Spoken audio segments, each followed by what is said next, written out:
तो दोस्तों आपको ये पता है कि इस समय हरियाणा के अंदर खासतौर से जो चुनावी माहौल है वो पूरी तरह से अपने उफान पर है और ऐसे में खासतौर से कांग्रेस पार्टी जो कि इस समय मुख्य विपक्ष की भूमिका में है उसका दावा यह है कि इस बार उसका जो प्रदर्शन है लोकसभा चुनावों में भी बहुत बेहतर होने वाला है। इसके लिए थोड़ा सा मैं आपको पीछे लेकर के चलूँगा। साल 2019 अगर आप देखेंगे तो हरियाणा में कांग्रेस को अच्छा खासा नुकसान उठाना पड़ा था, यानी कि कांग्रेस पार्टी की एक भी सीट नहीं आई थी और इसमें कई बड़े दिग्गज ऐसे थे कांग्रेस पार्टी के जो कि अपना चुनाव हार गए थे। और इस बार भी आप देख रहे हैं कि लगातार भारतीय जनता पार्टी जो कि ये दावा कर रही है कि हरियाणा के अंदर चूंकि 10 की 10 लोकसभा सीटें हैं, इन सभी 10 की 10 लोकसभा सीटों को जीतेगी भारतीय जनता पार्टी का ये दावा है। और ऐसे में कांग्रेस का ये मानना है कि इस बार उसका जो प्रदर्शन है वो 2019 के मुकाबले बेहतर रहने वाला है। अब देखना यह है कि 2019 के मुकाबले ये जो प्रदर्शन है कांग्रेस पार्टी का वो कितना बेहतर हो सकता है। इसके लिए आप देख रहे हैं कि नेता लगातार एड़ी चोटी का जोर भी लगा रहे हैं, लेकिन उससे भी महत्वपूर्ण यह है कि राहुल गांधी की ओर से बाकायदा एक टीम बनाई गई है जो कि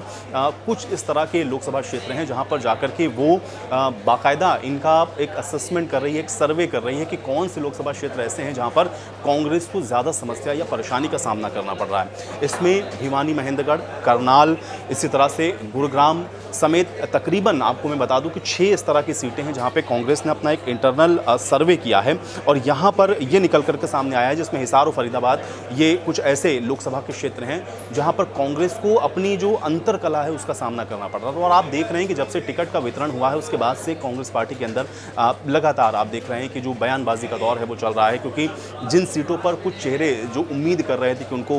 यहाँ से एज ए कैंडिडेट मौका मिलने वाला है वो नहीं हो पाया। और नतीजा ये है कि आप देख रहे हैं कि उन कैंडिडेट्स की ओर से या तो चुनाव को लेकर के अलग अलग तरह की बयानबाजियां की जा रही हैं या फिर इस चुनाव में कहीं ना कहीं उनके जो कैंडिडेट हैं उनको सपोर्ट ना करने की बातें, चाहे आप इसमें किरण चौधरी को देख लें, वो बाकायदा खुल करके इस बात को कह चुकी हैं। आज भी आपने देखा कि किस तरीके से रैली में भी रावदान सिंह और किरण चौधरी के बीच में आप देख रहे थे कि एक दूसरे के ऊपर जो नाराजगी है वो व्यक्त की जा रही थी, जबकि राहुल गांधी मंच के ऊपर मौजूद थे। लेकिन उसके बावजूद इसी तरह की बहुत सारी सीटें, चाहे आप सोनीपत की आप सीट को देख लें, आप इसमें करनाल की सीट को देख लें, आप इसमें फरीदाबाद की सीट को देख लें, आप इसमें गुरुग्राम की सीट को देख लें जहां पे कैप्टन अजय यादव की जो नाराजगी है वो खुल करके सामने आई थी। राज बब्बर को जब कैंडिडेट बनाया गया तो बाकायदा उन्होंने ये कहा कि राज बब्बर जिस तरह से कैंडिडेट कांग्रेस पार्टी ने उतारा है